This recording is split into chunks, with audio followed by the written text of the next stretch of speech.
Buenas tardes, doctor. Mi nombre es Pamela Nicole Pérez Méndez. Me identifico con el número de carnet 2019-04-943.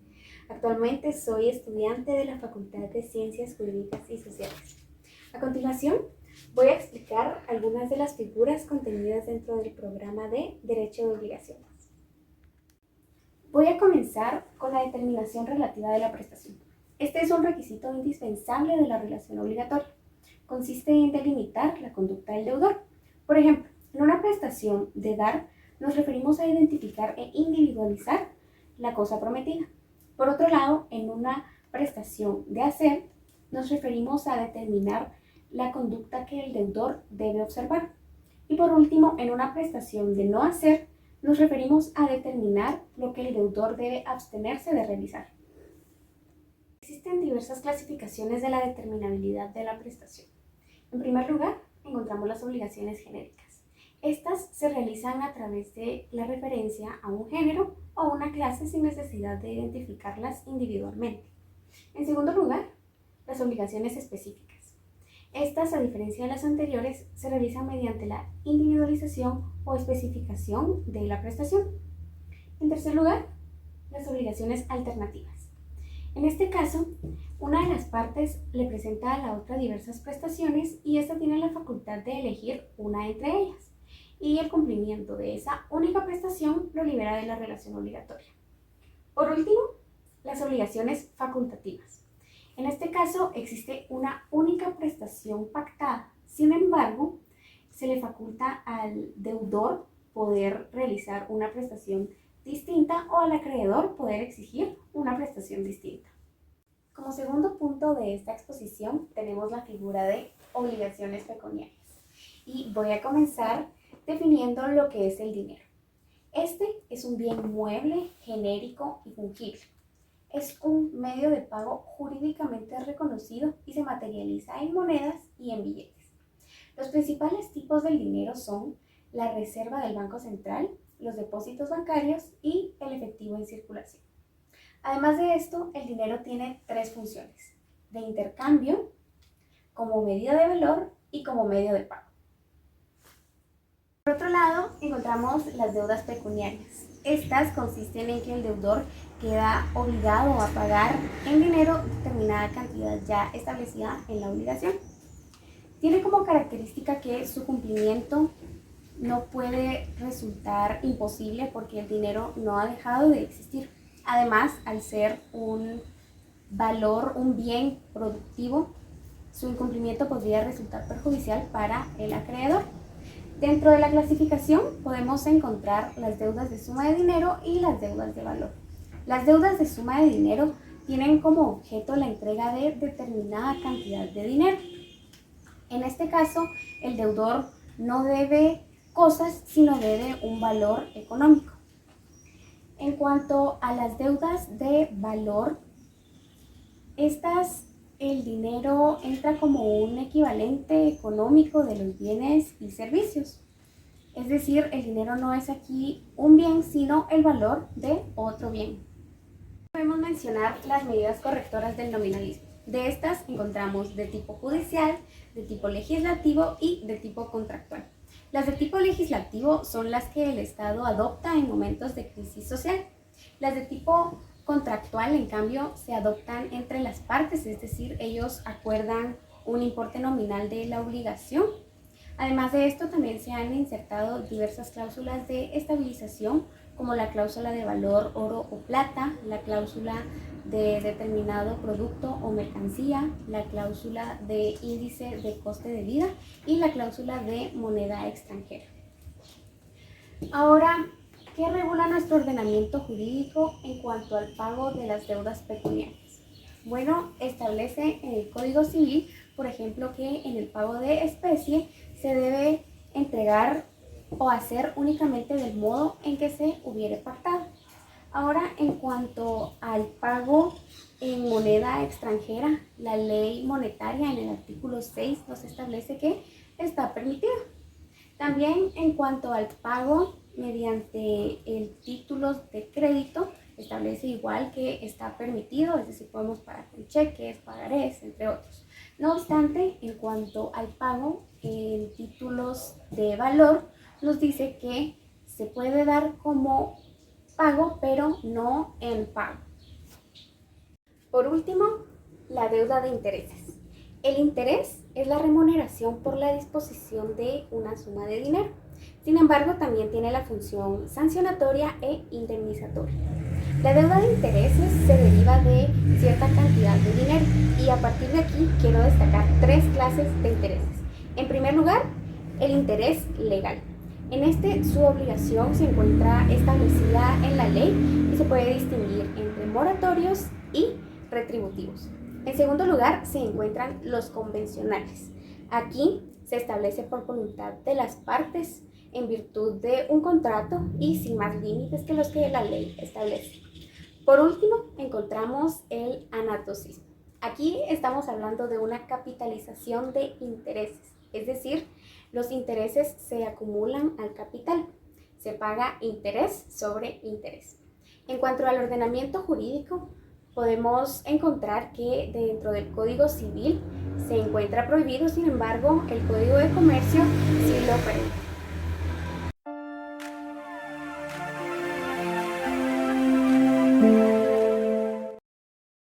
Llegamos al tercer punto de esta exposición y ahora le corresponde a la figura de el cumplimiento de la obligación. Este es un acto de exacta ejecución de la prestación en virtud del deber que surge de la relación obligatoria. Aquí también debemos mencionar lo que es el pago, puesto que al pagar estamos cumpliendo con la obligación. Es menester destacar que el pago es un acto jurídico y constituye una manera normal que tiene el deudor de liberarse de la obligación y satisfacer el interés del acreedor. Para que el pago pueda considerarse válido, se requiere que se cumpla con los siguientes presupuestos. En primer lugar, quien paga debe poseer capacidad de realizarlo. En segundo lugar, se debe pagar de buena fe. En tercer lugar, se debe ser propietario del bien con que se paga. Y en cuarto lugar, al momento de constituirse el pago, el crédito no debe estar ni ignorado ni embargado. Continuamos ahora con los receptores del pago y estos pueden ser primero el acreedor, también la persona autorizada, el acreedor aparente, la cuenta corriente bancaria del acreedor y mediante tarjeta de crédito. Sabemos que quien está legitimado para recibir el pago es el acreedor. Sin embargo, el Código Civil en el artículo 1384 amplía el ámbito de legitimidad al mandatario o al representante legal. En el pago al acreedor aparente hablamos de una medida de protección al deudor que honestamente cree que paga al acreedor legítimo. Esto se da únicamente cuando el pago se hace de buena fe y a una persona con posesión de un derecho de cobro. Esto lo encontramos fundamentado en el artículo 1389 del Código Civil. Mencionamos también el ingreso en cuenta corriente bancaria al acreedor. Este representa un medio de pago bastante cómodo tanto para el deudor como para el acreedor. Y aunque no cuenta con una regulación específica, podemos señalar que debe existir un acuerdo entre ambas partes y esto convierte al banco en la persona jurídica designada para recibir el cobro. Por último, tenemos el pago mediante tarjeta de crédito. Este constituye un medio de cumplimiento de la obligación bastante común utilizado en la actualidad, en el que el titular de la tarjeta, o sea, el deudor, la entrega al acreedor para el pago de la adquisición. Podemos diferenciar por sus características tres tipos de tarjeta: la tarjeta de crédito, la tarjeta de débito y la tarjeta de compras. Continuamos con los requisitos objetivos del pago. Aquí encontramos la exactitud de la prestación realizada. Esto quiere decir que la prestación debe ser cumplida y el interés del acreedor debe quedar satisfecho. Para poder analizar los presupuestos de exactitud, lo vamos a hacer a través de dos facetas. Número 1, la integridad del pago. El pago debe ser íntegro, es decir, la obligación debe ser cumplida en su totalidad. Y número 2, la identidad del pago. Se debe realizar la conducta prevista en la obligación. El deudor no puede obligar al acreedor a recibir cosa distinta a la pactada, ni sustituir un hecho por otro en contra de su voluntad. Momento temporal de cumplimiento. Es importante determinar el momento en que debe ejecutarse la prestación porque a partir del mismo se puede constituir en mora. La prestación debe ajustarse a las coordenadas de tiempo y lugar. Si no ocurre así, el deudor puede negarse a recibir el pago y proceder a exigir el cumplimiento exacto de la obligación y a la correspondiente indemnización de daños y perjuicios. El tiempo nos sirve para determinar el momento en que la prestación resulta exigible y el lugar deviene su importancia de la determinación de la competencia judicial. Obligaciones sometidas a condición. Las obligaciones condicionales son aquellas cuyo cumplimiento se hace depender de un futuro incierto. La condición impide la exigibilidad inmediata de la obligación. En el pago bajo condición suspensiva, las obligaciones quedan suspendidas a la espera de que se cumplan con el acontecimiento futuro e incierto. Aquí la deuda y el crédito dependen de que se cumpla la obligación. En el pago bajo condición resolutoria, la obligación produce todos sus efectos y resulta exigible. Sin embargo, cuando se cumple la condición, la obligación queda sin efecto. El pago está sujeto a prueba para que pueda justificarse el cumplimiento de la obligación. El medio usual de prueba es el recibo, pero se pueden señalar otros medios como la carta de pago o la factura. En cuanto a la imputación de pago, nos referimos a atribuir un pago determinado a una deuda concreta. Esto sucede cuando el deudor tiene varias deudas en una misma especie y con un mismo acreedor. Los requisitos son que existan varias deudas a cargo de un solo deudor y en favor de un mismo acreedor. También estas deudas deben ser homogéneas, exigibles y estar vencidas. Por último, es que el pago realizado no sea suficiente o no pueda ser suficiente para cubrir todas las deudas.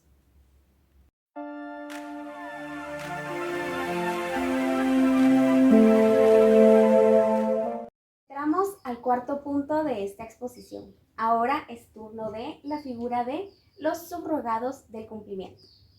En términos generales, es la suplencia del pago o las formas de sustituirlo, y con esto aclaro que son diferentes al pago propiamente dicho. Aquí se altera el programa de la prestación que las partes habían acordado. Esta puede tener una función liberatoria, satisfactoria o ambas. Debemos destacar que no nos referimos a formas especiales de pago, sino sustitutivos de este, y tampoco es un cumplimiento ordinario. Dentro de los supuestos típicos encontramos el ofrecimiento del pago y la consignación. En segundo lugar, la dación en pago y en tercer lugar, el pago por cesión de bienes a los acreedores. Ofrecimiento de pago. Este resulta ser un mecanismo en favor del deudor para que pueda liberarse de su obligación mediante el cumplimiento de la prestación. Este es un procedimiento en el que los órganos jurisdiccionales intervienen. El deudor pone las cosas debidas a disposición de la autoridad judicial, él procede a aprobarla y el deudor queda liberado de su obligación. Aquí debemos destacar que la consignación puede ser voluntaria o bien provenir de una orden judicial. El Código Civil nos señala en el artículo 1409 los casos en los que procede la consignación. Por ejemplo, cuando el acreedor se negare a recibir la cosa que se le debe.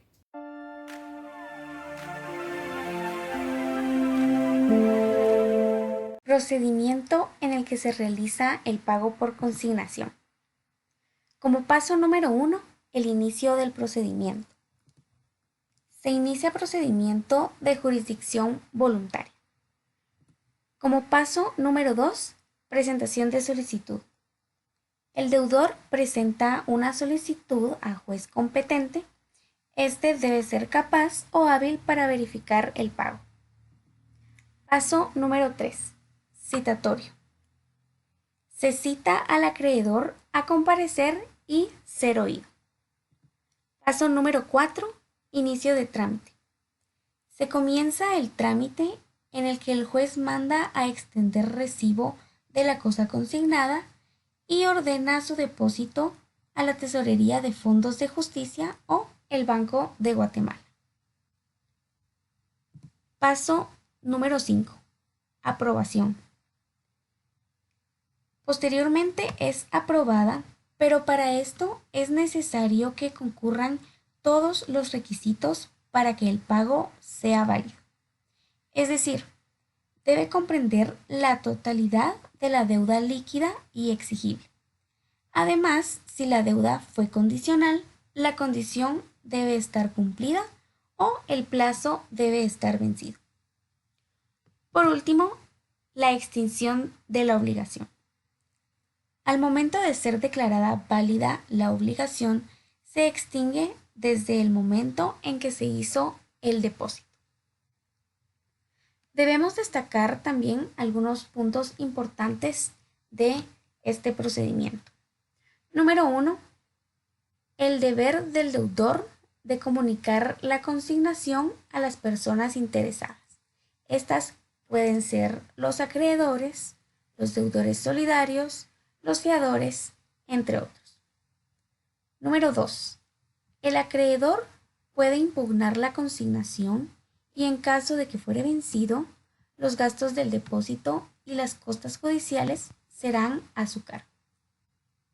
Ahora nos preguntamos si es posible que el deudor pueda retirar la consignación. Bueno, si no ha sido declarada válida o si el acreedor no la ha aceptado, puede hacerlo. Y en este caso, la obligación subsiste. Ahora, toda vez que la consignación sea declarada válida, el deudor puede retirarla únicamente con el consentimiento expreso del acreedor. En este caso, cesan las responsabilidades de los garantes de la obligación. Y por último, en caso de que la consignación sea de bienes inmuebles, se procede a un nombramiento judicial de un interventor, es decir, la persona encargada de su custodia.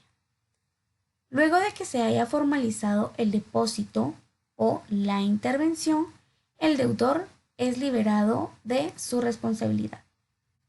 Esto lo encontramos fundamentado en el artículo 1415 del Código Civil. Dación en pago. Este impone soluciones alternativas de pago, es decir, se modifica la prestación más no la obligación.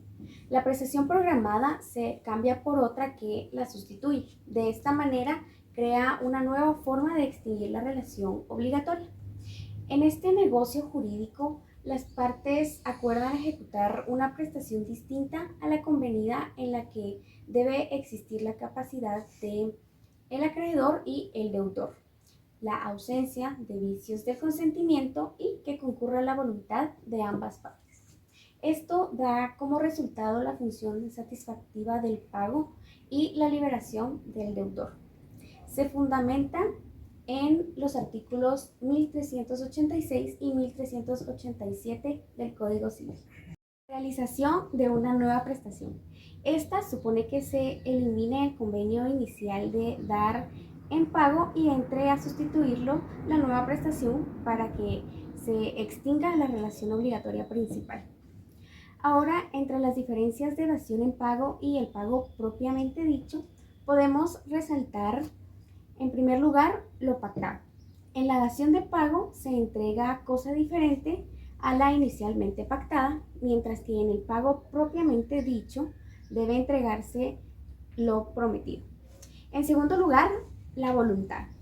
El pago propiamente dicho puede hacerse en contra de la voluntad del acreedor, como lo vimos anteriormente en el pago por consignación, mientras que en la dación de pago se requiere del consentimiento del acreedor. Pago por cesión de bienes a los acreedores. Esta modalidad de subrogados de la obligación procede cuando el deudor está imposibilitado de continuar sus negocios o pagar sus deudas. Consiste en la entrega de los bienes del deudor al acreedor y este procede a liquidarlos para efectuar el pago de las deudas. Para esto se requiere de un acuerdo entre las partes. Su fundamento legal lo encontramos en los artículos 1416 al 1422 del Código Civil. Cabe destacar que es un negocio hecho para pago, pero esto no significa que tenga un efecto liberatorio de pago, a menos que la liquidación haya cubierto la totalidad de la deuda. Resulta menester mencionar que en la cesión de bienes no se incluyen aquellos que no estén hipotecados o pignorados. Cumplimiento defectuoso de la obligación. Se da cuando el comportamiento del deudor no se ajusta a los presupuestos establecidos ante las partes para producir los efectos liberatorios y satisfactivos. Es decir, la prestación no se ajusta al programa de la obligación y esta inexactitud puede recaer sobre los sujetos, el objeto, el tiempo y el lugar. A diferencia de las figuras anteriores, esta no se refiere a que el deudor no haya realizado la prestación, sino que lo ha realizado mal. Del deudor es el retardo injustificado en el cumplimiento de la prestación. No obstante, aún es posible realizarla. Es decir, presupone una prestación exigible, pero retardada en su ejecución por causas imputables al deudor. Los requisitos de la mora son que debe ser una obligación positiva. Sin embargo, algunos autores señalan que también puede darse en obligaciones negativas. Debe ser una obligación exigible y esto supone que se haya vencido y que se pueda considerar líquida. Por último, se requiere una interpelación del acreedor al deudor. Esta puede hacerse por la vía judicial o extrajudicial. No obstante, la ley señala casos de mora sin necesidad de interpelar. Debemos aclarar que el mero atraso no determina la situación de mora. Cumplimiento definitivo de la obligación. Nos encontramos ante un supuesto en el que, transcurrido el momento del vencimiento, la prestación podría ser posible pero inútil, o bien imposible. Se genera el incumplimiento definitivo de la obligación y queda al arbitrio del acreedor solicitar el cumplimiento tardío, la indemnización o la resolución.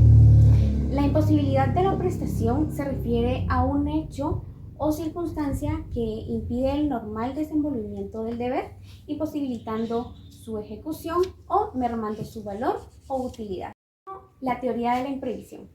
Esta trata de resolver circunstancias excepcionales que surgen durante el plazo de cumplimiento de la prestación y resulta imposible preverlas.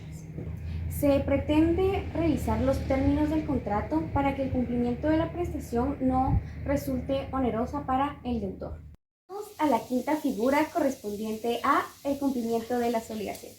En términos generales, es la falta de realización de la prestación debida por el deudor que resulta en la insatisfacción del interés del acreedor. Dentro del Código Civil tenemos todo un capítulo dedicado al incumplimiento de las obligaciones, ubicado en el libro quinto, título segundo, capítulo séptimo del artículo 1423 al 1442. La doctrina jurídica nos señala tres efectos de incumplimiento. Número 1, deber de restituir o reparar el patrimonio del acreedor. Número 2, la sujeción del patrimonio del deudor. Y número 3, reparación o restitución que se extingue. Las variantes del incumplimiento son el retraso en la ejecución de una prestación defectuosa y el cumplimiento definitivo de la obligación. Con esta figura concluimos esta exposición. Responsabilidad por incumplimiento. Para que exista responsabilidad civil es necesario un contrato válido entre el responsable y la víctima y que el daño resulte de su incumplimiento. Al decir daño nos referimos al menoscabo que sufre una persona o su patrimonio como consecuencia del incumplimiento del contrato. Recordemos que el incumplimiento se refiere a la inobservancia de la obligación. El Código Civil regula en el artículo 1423 que el incumplimiento de la obligación por el deudor se presume por culpa suya mientras no se pruebe lo contrario. Las consecuencias que resultan del incumplimiento son, en primer lugar, los daños que derivan de la omisión de la prestación en el tiempo convenido. En segundo lugar, los daños y perjuicios en el patrimonio del acreedor. Y, en tercer lugar, la subsistencia o no de un derecho del deudor. Por otro lado, la indemnización de los daños y perjuicios se encuentra regulada del artículo 1433 al 1435 del Código Civil. El artículo 1434 nos señala que los daños que consisten en las pérdidas que el acreedor sufre en su patrimonio y los perjuicios que son las ganancias lícitas que deja de percibir deben ser consecuencia inmediata y directa de la contravención, ya sea que se hayan causado o que necesariamente deban causarse. Esta indemnización trata de conseguir que el patrimonio lesionado quede en situación igual o equivalente al que tenía antes de haber sufrido el daño. Por último, la exoneración del deudor. Esta se puede dar por caso fortuito o por fuerza mayor. Esto concluyó mi presentación. Agradezco mucho su atención.